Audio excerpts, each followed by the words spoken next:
Now to the latest on the investigation into the implosion of the Titan submersible. ABC's Melissa Adan tells us about the new debris just recovered from the ocean floor and what happens next. Recovery efforts of the Titan submersible continue in the deep sea. Debris lifted up from the floor of the ocean confirmed by the U.S. Coast Guard to have presumed human remains from last week's voyage that ended in tragedy for the 5 on board. This is uncharted territory in that this is the first fatality on a passenger-carrying submarine I can think of.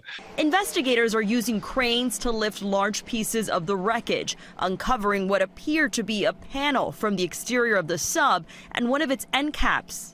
Canadian authorities saying they have inspected, documented, and cataloged the materials for its safety investigation, including sending the Titan's voyage data recorder to a lab in Ottawa before turning the debris over to the U.S. Coast Guard for its investigation. Former NTSB investigator Tom Houter telling ABC News it's still unclear what happened with the pressurized vessel section where the passengers were. Was it part of the composite shell?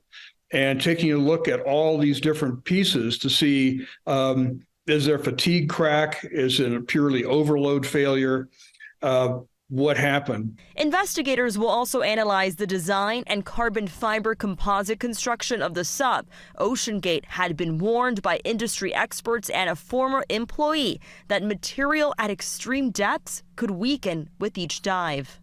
The Coast Guard Marine Board of Investigation says there's still a lot of work to be done to understand what led up to the catastrophic loss of the Titan and help ensure a similar tragedy does not happen again. Melissa Adan, ABC News, Los Angeles.